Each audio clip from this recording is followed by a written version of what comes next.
All right, it typically works like this. If you're good and there's some expectations there, once you win one big game, then the games after that just start becoming bigger and bigger and bigger and bigger. And this may just be the start for Mississippi State. Taking on Texas A&M, 11 Central, 12 noon Eastern Time on Saturday. And we've got to bring in Justin Sutton to break this thing down and help us out with Texas A&M and Mississippi State. This is a whole lot of fun, Justin. Thanks so much for joining us. The Aggies and the Bulldogs, and this is a legit, serious matchup here. So to be down there, it's got to be really amped up. People have to be getting so excited for this matchup. So can you kind of give us a feel for where this ranks among early season games for Mississippi State? Oh, Mark, is absolutely huge. You know, you think back 2 years ago, the Bulldogs were number 12 in the country. People forget that, only 2 years ago in the top 15. But there were 7 wins against teams that were tomato cans. I mean, let's be honest. They weren't very tough wins. And you had the whole hashtag We Believe idea. But then you got stomped in Tuscaloosa. And it kind of took all the drive out of that year.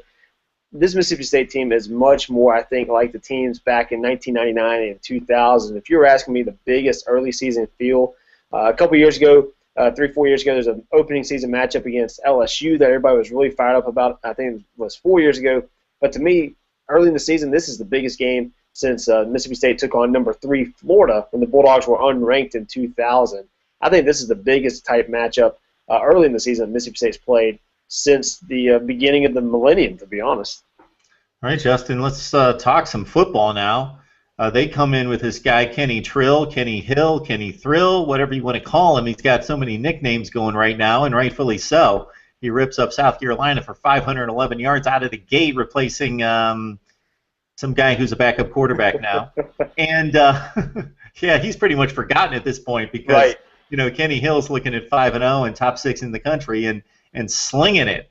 And they've got some tremendous wide receivers, starting with Malcolm Kennedy on down the line. Very young receivers, but just dynamic passing game. So your thoughts about how Mississippi State's going to fare against the passing attack, and what are the keys to kind of, you're not going to shut it down, but trying to limit the big plays?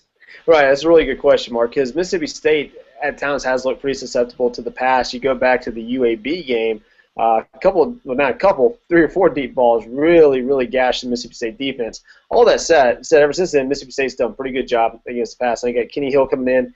I think for Mississippi State, what I want to do, you've got the defensive line. They've got guys like Preston Smith, guys like Chris Jones. You got linebackers like Benardrick McKinney. I think if you're Mississippi State, you want to try to get in the face of Kenny Hill. The longer he has to try to make a play, the tougher and tougher it becomes for your defensive backs to stay in coverage and keep a receiver in front of them. I say you bring the pressure against Texas A&M. See if you can hit Kenny Hill a few times. You got to remember, this kid does not have a whole lot of starts at the college level. What if you hit him 2 or 3 times early in the game, knock him down, make him pick himself up? And then you find out how tough he is as he start getting rid of that ball a little bit faster. It's the momentum taking off from the passing game. I think we saw Arkansas play a very aggressive smash mouth type of football against Texas A&M. I think Mississippi State needs to do that. Use their running attack, try to control the ball, try to keep up the clock on their side as much as they can, and win on defense, be aggressive, come right after Kenny Hill, and see if you can mess them up, mess up the timing, and slow down this Texas A&M offense. So let's flip it over to the offense. Dak Prescott and company against this Texas A&M defense. We know that Johnny Football carried this defense for 2 years, getting them to major bowl games despite one of the more atrocious looking SEC defenses that we've seen, giving up like close to 6 yards per rush.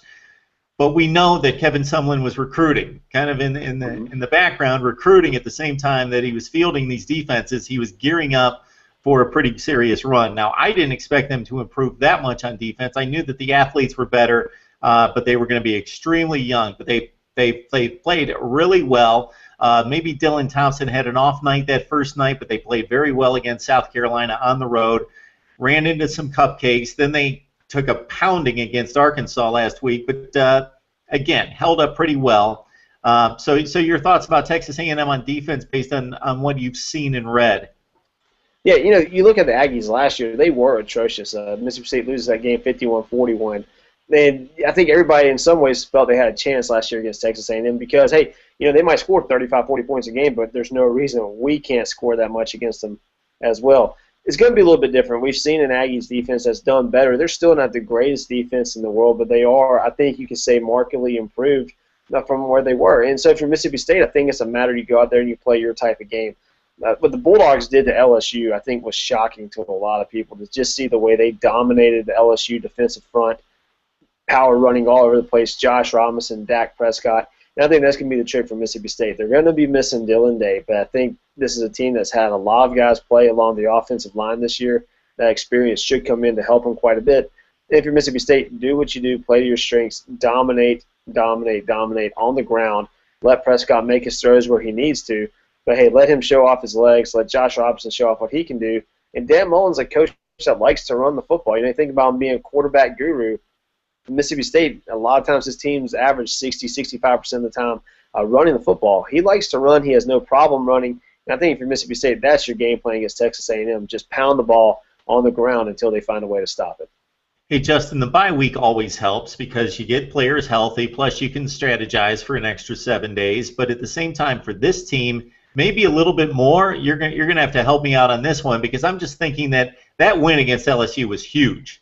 And now to have a couple weeks to separate yourself from that high, get away from that after beating LSU for the first time in forever, maybe there would have been a letdown the next Saturday, but that bye week may have helped out in regards to separating that LSU win. Oh, I think that bye week is a fantastically timed bye week if you're a Mississippi State fan. One, just getting over the high of that win. That's a huge win, the biggest win under Dan Mullen, the biggest win for those kids ever. You get that win at Death Valley. It would have been easy to have a letdown game against Texas A&M. I mean, you are back at home. You're going to have the big-time crowd getting fired up for you, so that should have helped. But having that bye week, I think, helps prevent the letdown. Also, I think the bye week comes into big play because you knew well in advance you were going to have to reshuffle your offensive line for this matchup. It gave the Bulldogs a chance to work out those kinks, iron that out. I think it comes at a good time. You talk about bye weeks. Should Mississippi State do what nobody thinks they would have done and win this Saturday and next Saturday, they then have another bye week after Auburn. So if you could have found two better times to put a bye week for Mississippi State, I don't think you could have done it. These are two perfectly timed bye weeks for a team that needed to get over the emotion of getting that big win. Hey, Justin, before we let you go, I'm kind of interested. You played 4 games. You played one team that's comparable. The other 3 much better in talent. Who has stepped up that maybe you didn't expect to see, and maybe who would you like to see step up that you were expecting more from thus far? Right. I think the first thing that has to jump off, Preston Smith on the defensive line. Nobody has ever won the SEC Defensive Lineman of the Week award 3 times. And, Mark, you and I both know there's been some fantastic players play on the defensive line.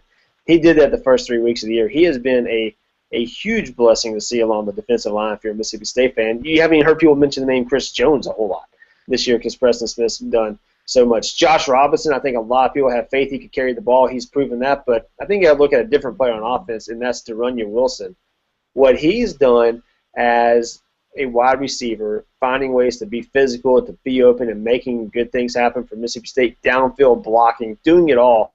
The kid that's still learning the position, he, I think, is set to become the breakout star at the wide receiver position for the Bulldogs in 2014. Hey, Justin, we hate to bring up that other game and that other team, but it just kind of has been – our narrative's been to clump Mississippi State and Ole Miss together because they're both highly ranked, they're both undefeated, playing huge matchups. Has that game gained any kind of radar in Mississippi State circles at all? Oh, it has. I think for several reasons. One, there's a lot of people, let's be honest, who can't stand Ole Miss and are Mississippi State fans and vice versa, but you got a lot of people who are fans of Mississippi. And, you want to hear that your neighbor's doing well, but just not better than you. I think that's a lot of philosophy for some people. Hey, it's great they're doing well, but I don't want them to beat Alabama because you can imagine, worst case scenario for a Mississippi State fan, Mississippi State gets blown out by A&M, Ole Miss rolls Alabama. You can imagine what it would be like for the next week. But, yeah, that game's definitely getting traction, not only because, one, they're your rival and you do keep up with what they're doing, but, two, those are 2 opponents, 2 could be top 10 opponents by the time Mississippi State plays them. 2 teams that the Bulldogs want to make a run in the West, they'll have to get past and make good things happen. So if you're a Mississippi State fan, that game definitely sitting right there on your radar as well. I tell you, Justin, we've never seen anything like this in college football, the SEC Western Division. Sure, the SEC East at times has had like 2 or 3 just monster programs 10 or 15 years ago when Tennessee was rolling and Georgia and Florida, but to have like to go like if Arkansas, based on how they played Texas A&M last week, wow, this could be a legitimate like 7 teams that are top 25 teams in one division. It's just unheard of. Oh, it's unbelievable how good this division is. You could take pretty much any of those top 6, maybe top 7 teams, put them in any of the other Big 5, and you're talking about the odds-on favorite to win the conference.